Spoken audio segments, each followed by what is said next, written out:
First race of the FIA European Touring Car Championship. Red lights are on here at Paul Ricard as the field is led to the line. The man-hand side is René Munich. He's controlling the speed, but something out there in the Ford Fiesta thought the lights had changed. Big shower of sparks there from someone, I'm not sure what. Norbert Naj, though, drops down. Leads them into the first turn for the first. And right behind him, Peter Fuglin and Chris Johannes Schreiber, who say at Leon's in those dark matte grey and flame livery. Then up behind him, Peter, his teammate, that's Chris Richard, the other and Richard changing from the old Honda Accord body shape to the new Civic Type R shape, as also used by our race leader René Munich. Off the Mistral straight and through Senior for the first time, and moving up the Humbert in the number 7 Seat. Got bumped down a little. He's got Norbert Naj on the inside. Weaving around, cold temperatures in the tarmac, cold temperatures in the air means are finding it hard to come up to temperature. And there is your race leader, all-in cool Honda of René Munich. And right behind him, Peter Fuglin. Fuglin with the fastest second sector time of the race, closed right up on the leader. And now Fuglin looking for a lunge down the inside, perhaps into the final corner, can't get there. René Munich covers that off. And Fuglin in second place as they cross the line for the first of 14 laps. Peter Rickley, great start from him from 6th on the grid. Driver in 4th spot, just being dropped a little. Norbert Naj, 3 wide. Naj on the inside of Humbert. And Mladen Laluzic was the other car involved there. Peter Rickley with this newer Honda than he's been racing over the last few seasons, enjoying a real new lease of life. It's been a long while since Peter Rickley's been able to race right at the front of the field, and I think he's going to enjoy that enormously. He's right on the tail of Peter Fuglin for second place. Cars very evenly matched. They are specification. They even retain things like electric window driver convenience, and with a 2-litre turbocharged production-based engine, it's a good, inexpensive way of going. René Munich drifting a little wide as they came around to Courbe de Galabin, and again at the end of the lap, Peter Fuglin is all over the back of him, and Munich had dropped them on the straight as Fuglin fought off Peter Rickley. Rickley, now they're in Galabin, Rickley having another look. Lead trio very close together. End of lap 2. I think there's another dozen laps of them beating each other up like this before we get to the checkered flag. This is highly entertaining stuff. Chris Johannes Schreiber just a little further back in 4th place. 1.1 seconds back. He's got Norbert Naj right behind him. In fact, he hasn't. Naj had got by Schreiber. Schreiber now on the right-hand side of your picture, the number 19 car, trying to come back. Look down into the first turn. Naj on the inside, holds him off. Naj in 4th place, Schreiber in 5th position. Laluzic right behind them in 6th. That's the predominantly white car. The other white car behind with the dark bonnet, that's Humbert the Frenchman. Pierre Humbert started in 5th position. Now down to 7th place, and he's under pressure from Fabio Motta, who started in 10th. So good 5-car battle behind. And in fact, Motta almost been caught by the cars behind him as well. Motta with the yellow and dark grey car. And here comes Fuglin looking to the inside again, though. It's that deceptive run into Le Beausset. This time, though, Fuglin is inside, and you can't come back from the outside. Fuglin takes the lead. Lap 3 into the Double Doigt de Beausset. Gets by René Munich. Munich carried too much speed from Senior through Petit Senior and then into the beginning of Le Beausset. Drifted out very wide, and Fuglin tucked to the inside. Saw what was coming up. Fuglin has the lead, the Seat in front for the first time. Munich closes off the inside line of Virage du Lac. Make sure that Peter Rickley in the red and turquoise car stays behind. As they cross the line, this time it is no longer René Munich, it is Peter Foulin who has the lead of the race, not by much, and I don't suppose that we're going to call this over yet. Foulin and then Munich and Rickley. Now, if Rickley is going to get by, then René Munich might be wise to let him go now and see if Rickley... Otherwise, these two Hondas are going to spend the entire time slowing each other down and allowing Peter Foulin to build up an advantage. And if the Seat gets away, that might be the end of it. A lot between them in performance. They should be very even indeed, but tactics might come into it. If you're Peter Foulin and you see the two Hondas falling over each other, you're going to be rubbing your hands with glee for the next dozen laps.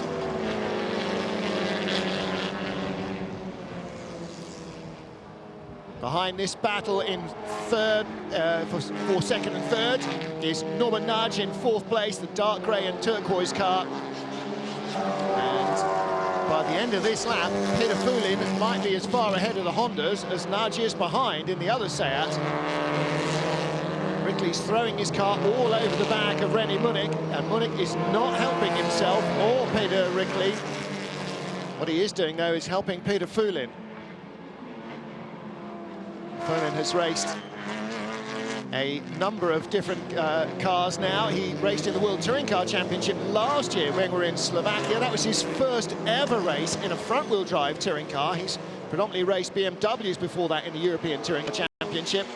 Now, though, the predominant categories, these 2-litre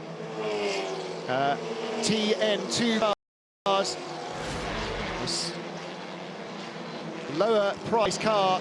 Now here we see up the inside comes Fabio Motta, big lock-up and contact with Chris Johannes Schreiber in his Seat, and the two Seat drivers battling each other. Super 1600 class leader Nicholas Maxin, but behind, here's a good battle. The first of the white cars is Andreas Rinker, and behind him is Ulrike Kraft, and then behind her is Kelvin Hilgenheuvel, and Hilgenheuvel qualified second fastest in the Super 1600 class. He's worked his way now through into fourth place from the back of the field.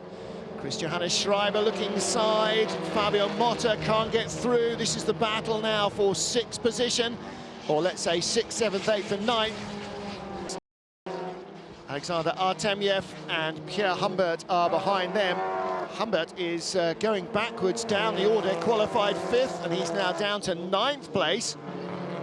So the Frenchman having a bit of a torrid time, everybody getting by him. Humbert on the back of his queue, and the next car up is Igor Stefanovski, who's a little way further back.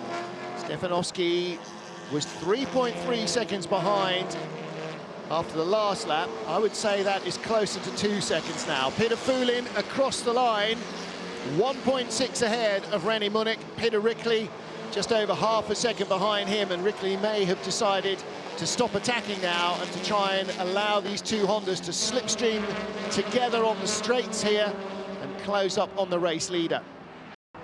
Fiesta versus Peugeot battle. Ulrike Kraft has slipped in front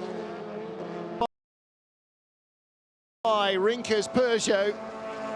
Andreas Rinker was behind her on the grid by much, but just by enough. Fabio ahead of Chris Johannes Schreiber. Looks like he's made that one stick. There's Pierre Humbert. And then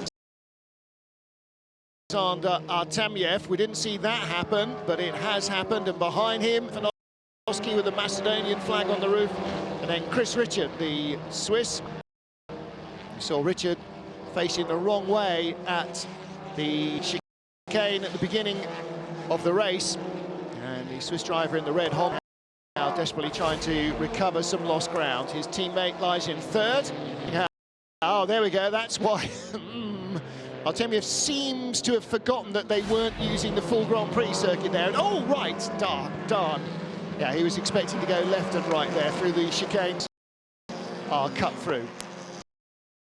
Using a shortened version of the full Grand Prix circuit here. Full Grand Prix track used for lots of testing and also, of course, used for the World Endurance Championship. That'll be coming here later in the season. European Le Mans Series racing here as well. Christian Schreiber, 7th place then. Pierre Humbert behind him in 8th, and Alexander Artamyev in 9th spot. Fabio Motta in that yellow and black number 37 Seat in 6th position. But Mladen Lalisic 2 seconds up the road. And here comes Chris Ricard, drive through for car number 99 for causing a collision. And that is Andrei Yevtushenko. He's one of the Super 1600 Ford Fiestas. So the Ukrainian, you'll be able to yellow and blue, Ukrainian colours. He just went through our shot there. He will be serving a drive through.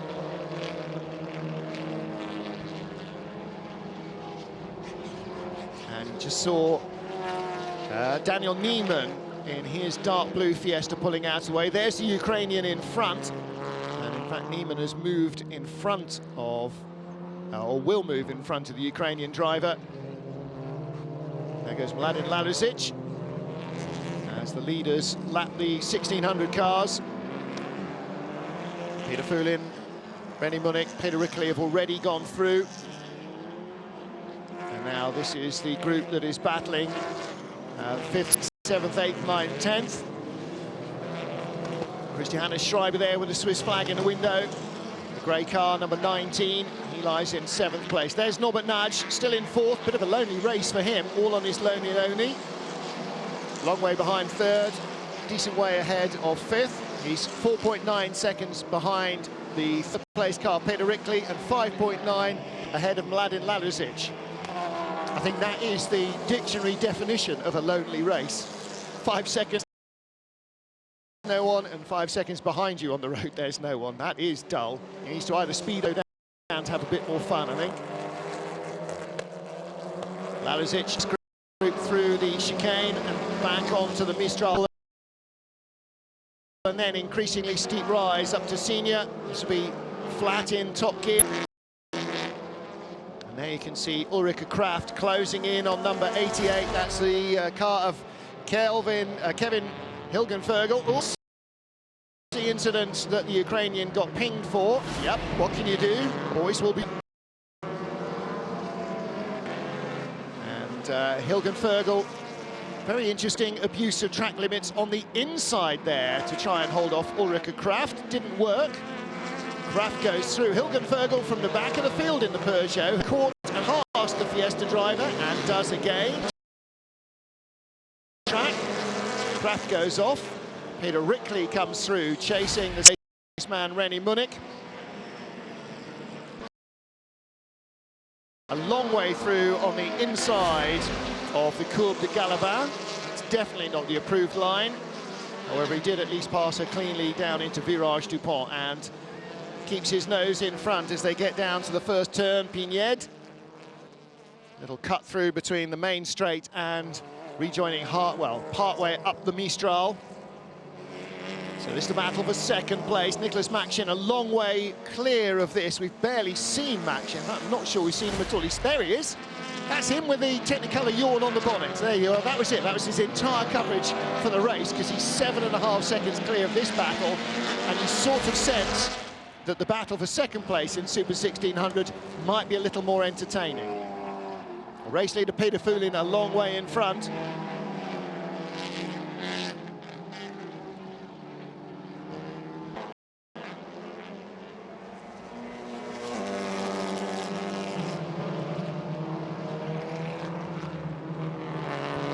So Peter Rickley in 3rd place, Peter Fulin still leading the race. And René Munich just in front. Drive through for, yeah, really, for Kevin Hilgenfergel for that run all the way across on the inside. No kidding. Well, I didn't know that they were patrolling track limits there. In admittedly, not a million races I've ever seen at Paul Ricard. I have never of the left-hander there, but Hilgenfergel did, and he receives a drive-through as a result. Ulrike Kraft's white Fiesta up to 2nd. So 88 there has a drive-through in front of Ulrike Kraft. 99 behind Ulrika Kraft has a drive through to serve as well. And 99 has one more lap in which to go in, 88 has two more laps in which to go in. Meanwhile, Fabio Motta under pressure from Christian Schreiber for sixth position. Motta outbreaks himself and gives it away. And Schreiber, showing commendable composure there, didn't go off laughing. 17 just in front, Mladen Laluzic is fifth. The grey and multicoloured Seat now up to sixth. Fabio, probably multicoloured air inside the cockpit of the Portuguese. Now down to seventh. And behind him, car number 7, starting his composure, Pierre Humbert. Kevin Richard up behind him, he's recovered. He's now gone from the back of the field, which would have been 11th, up to 9th place. And Artemiev losing 3 places, 2 places on that lap after going off wide at the back of this little group. So Artemiev is still finding his way around Paul Ricard circuit. Not sure if he has much knowledge of it, but Artemiev down at the tail of this little group, car number 3. And if you're wondering what the flag in the window is, it's the flag of Kazakhstan. There's our Super 1600 leader, Nicholas Makshin, and there is our Super 2000 leader, our overall race leader, Peter Fulin. 10 laps down in this 14-lap opening encounter of the season. He's on lap 11 and still has a 4.68 second advantage. Everybody's wrapped up warm. You can see from the perches and the cover there on the pit wall that it has been spitting and spotting with rain. At the moment, though, it is still dry, and Peter Fulin will, I'm sure, wish it to stay that way. But if it's going to rain towards the end of a race, you want a 4.5 second lead, won't you? René Munich in second, Peter Rickley in third. The Honda Seat power balance seems still fairly well sorted out. Peter Fulin just making the difference, I think, ahead of René Munich and Peter Rickley. Chris Richard. I'm going to say Keith Richard before the end of the weekend. Chris Richard moves ahead of Fabio Motta, so Motta's now lost 2 places in 2 laps. Christian Schreiber got by in the Seat, and now Richard goes by him for 7th. So Motta from 6th to 8th. Actually on this lap, wasn't it? Because it was the beginning of this one that he made the mistake down into turn 1. And then out of senior, Chris Richard catches him and passes him out of the Double Droit de Beausset. So Chris Richard moving himself nicely up the order. He's now up to 7th position. In front of him, Christian Schreiber is 6th. And I'm not sure that in the remaining 2 laps, Schreiber is going to stay ahead. Don't get overexcited, boys. That's the Peter Rickley Motorsport team. Their cars lying in 3rd and 7th now. And Richard already starting to Johannes Schreiber. That dark grey, yellow and red Seat. I'm not sure he's going to finish in 6th position. Richard seems to have a bit too much get up and go. Had a fire lit under him being turned around in the first turn. It's a pretty impressive recovery drive, given how even these cars have been designed to be. They have a definite balance of performance in the category when the cars are being built. You can't just ignore the rules, you have to run them the way they've been designed. So the Honda and the Seat, very even cars. You just saw Motta trying to retake the place from Humbert. There's your Super 1600 leader, Nicholas Makshin. I'd like to know the story of who designed the livery. I'm assuming that the age was under 8 of some kind. And in 2nd place at the moment on the road, but still to serve a drive-through penalty, is Kevin Hingelherfel. I'll get it right before the end of the race. Oh, and a huge mistake by Christian Schreiber. Chris Richard had already got by him for 6th, and Schreiber having a big lunge towards the end of the lap. So where did that happen? Well, he'd already got by That is the penultimate turn, Virage du Lac. You would assume that he got by into the Double Droit de Beausset, and now there's no stopping him. Chris Richard now attacking Mladen Laluzic, and even before you can say it, he's gone by the driver from the Czech Republic, and Laluzic under real pressure as well from Christian Schreiber. He's been done by one Swiss, and he's got another one lining up to do him over as well. Wow, Chris Richard, what a race he's having. Now up to 5th position. Remind you, he was knocked down, certainly beyond the tail of this class, down into the Super 1600 cars at the beginning of the race. And there's the team, Peter Rickley Motorsport, their boss in 3rd place, and Chris Richard now up to 5th position. Fabio Motta battling away with Artemiev. Oh, Artemiev again runs out very wide, and this time comes back on. There may be, certainly maybe some... 88 has finally served his penalty, drives past underneath us. Alexander Artemiev, the Kazakh driver, still a long way from home here, isn't he, in his knowledge of this circuit. There is Alexander Artemiev, trying to hold off the blue and white car, number 7 behind him, Pierre Humbert. And he'll do it better if he uses the grey stuff. Final lap, race leader Peter Fouling crosses the line ahead of René Munich by 3.44 seconds.